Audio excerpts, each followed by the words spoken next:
Fala, gente! E essa eleição no esporte, hein? Dia 16 de dezembro, já está marcada a data para as eleições na Ilha do Retiro, eleição para a executiva e a eleição também para o Conselho Deliberativo. Bom, hoje, sexta-feira, foi o último dia para a inscrição das chapas. 3 chapas foram inscritas e o bicho vai pegar. A gente vai explicar aqui para você. Antes, eu quero fazer um convite para você se inscrever aqui no canal, para você deixar o seu like, aquele joinha, tá bom? Para impulsionar o vídeo, para mostrar a relevância do vídeo e esse vídeo possa ser impulsionado e chegar ainda mais longe. E também, claro, ativar o sininho para receber a notificação sempre que pintar um conteúdo novo aqui no Rembrandt TV, que também tem os episódios do Rembrandtcast, é o podcast das melhores histórias. Todos os episódios estão aqui à sua disposição.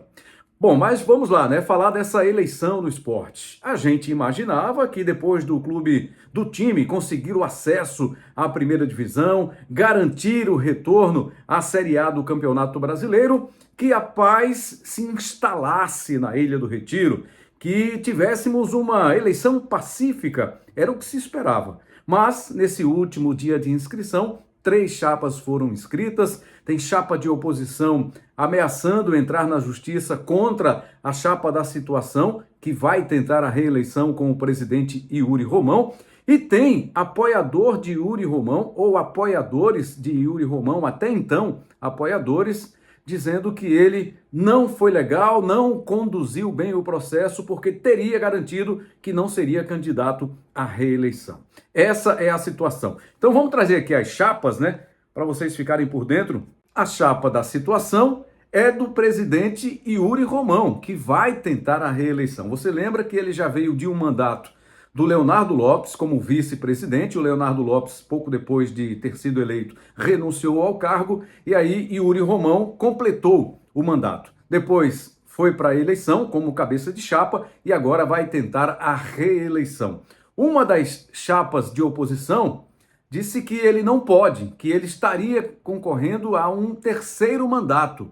Entende a oposição, uma das chapas de oposição, que o mandato que ele veio como vice-presidente já valeria, já contaria como mandato. Então ele foi vice-presidente, assumiu o restante do mandato, depois partiu para a eleição como cabeça de chapa, como presidente, e agora, no entendimento dessa chapa de oposição, ele estaria tentando uma segunda reeleição. E o Estatuto do Esporte não permite. O entendimento da equipe de Yuri, do time de Yuri, é que não, que agora é que ele está indo para uma reeleição, que ele, no primeiro mandato, ele era vice-presidente.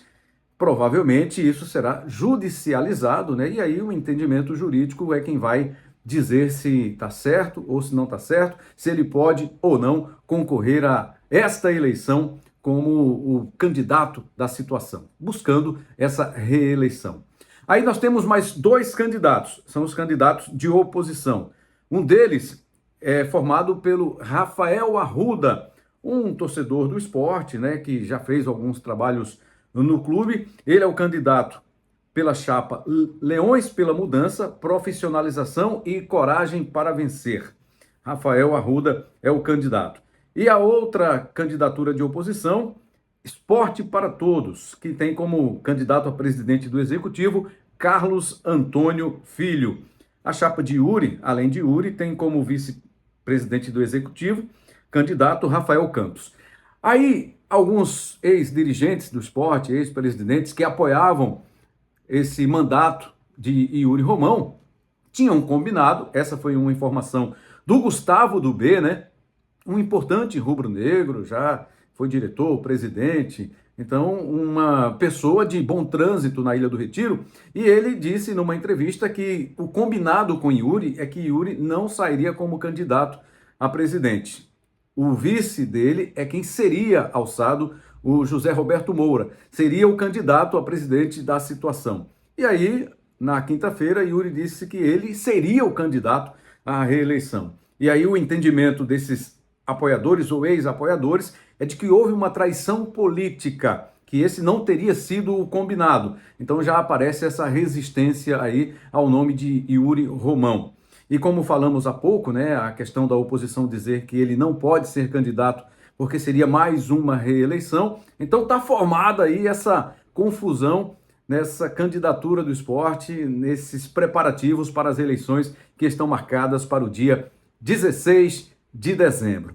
Minha gente, o futebol apresenta isso, né? De vez em quando a gente fica sem acreditar no que está acontecendo. Porque tinha tudo para o esporte conduzir agora, de maneira pacífica mesmo, essa eleição, que os rubro-negros, né, os comandantes, as pessoas que têm influência no deliberativo, no próprio executivo, fizessem a coisa de forma pacífica, né, ordenada, que não houvesse essa política de disputa. Mas, de alguma forma, é saudável, né, ter essa disputa, ter chapa de oposição, que, em tese, seria a chapa para fiscalizar, caso não conseguisse a vitória, ou da própria situação, em caso de não vencer, ficar atenta aí aos movimentos de quem vencer essa eleição. E tem também o trabalho, o papel do Conselho Deliberativo, que também é muito importante ali nessa coordenação geral, nessas observações que precisam ser feitas, fiscalizações que precisam ser feitas nos mandatos dos dirigentes eleitos, né, pelos sócios. Mas é uma questão que o sócio do esporte vai decidir. Então não tem conversa de que, tá aí porque foi uma imposição de A, de B, de C, de fulano, de cicrano, beltrano. Não, o sócio do esporte é quem vai decidir. Se os três não tiverem em condições, se nenhuma chapa for impugnada até o dia da eleição, eles vão concorrer e vão disputar o voto do sócio. Aí o sócio é quem tem a responsabilidade de eleger quem ele entende que é uma boa para conduzir aí os destinos do esporte por mais 2 anos. Lembrando que é um esporte agora na Série A do Campeonato Brasileiro, é um clube que vai receber mais investimentos. O próprio presidente atual, Yuri Romão, que vai tentar a reeleição, tudo indica, né? Já que ele teve essa sua chapa inscrita, disse que a ideia é reformar a Ilha do Retiro, ampliar a Ilha do Retiro, tá cheio de ideias, vai ter uma grana boa, né? Um investimento com o Campeonato Brasileiro, com Série A grana é maior do que tinha na Série B, os patrocinadores que vão chegar num outro patamar, num outro nível de investimento financeiro. Então são muitos elementos que favorecem uma administração quando o clube está numa situação como essa. Diferentemente do que pegou, né, o Yuri Romão. O time caiu depois de 3 anos, 3 temporadas tentando voltar e não conseguia. Dessa vez ele conseguiu no terceiro ano, né? Foram 2 anos na verdade. No terceiro ano de tentativa ele conseguiu voltar o clube, botar o clube de volta à primeira divisão do Campeonato Brasileiro. Ele é até uma figura de linguagem, né? Todo o grupo que estava lá apoiando o Yuri Romão, todos que trabalharam para que o esporte pudesse voltar à primeira divisão. Eu sei que a história, no momento, é essa. É chapa de oposição dizendo que vai impugnar a candidatura de Yuri Romão, que vai entrar na justiça, que vai provar que ele não pode, pelo Estatuto do Esporte, concorrer a mais uma eleição. E tem chapa também aí dizendo que, ou apoiadores, ex-apoiadores, como vocês entenderem, dizendo que essa não tinha sido a conversa, esse não teria sido o combinado com Yuri Romão, que a ideia era ter o José Roberto Moura, o seu atual vice-presidente, como candidato a presidente para a próxima eleição. Estaremos atentos aí aos detalhes, aos desdobramentos de toda essa história no Esporte Clube do Recife, nessa disputa que acontecerá daqui a aproximadamente 15 dias, 18 dias, e a gente vai acompanhar e trazer aqui para você outros detalhes, acompanhando tudo de perto. Os jogadores, comissão técnica, todo mundo de férias. A ideia é que o técnico Pepa continue no clube, mas isso vai passar também, claro, pela eleição ou não do atual presidente Yuri Romão. Porque se pintar um outro presidente, se for eleito um outro grupo, provavelmente pode ser até que eles queiram continuar com o trabalho do Pepa, mas vão ter aí também a prerrogativa, a possibilidade de trazer um outro nome para comandar o esporte na temporada 2025. Muito obrigado mais uma vez aqui pela sua companhia, um forte abraço, se inscreva no nosso canal, é muito importante aqui a sua inscrição, deixe o seu like, ativa aí o sininho também para receber as notificações e vai lá curtir os nossos episódios no Rembrandtcast, que é o podcast das melhores histórias. Um grande abraço e um ótimo fim de semana.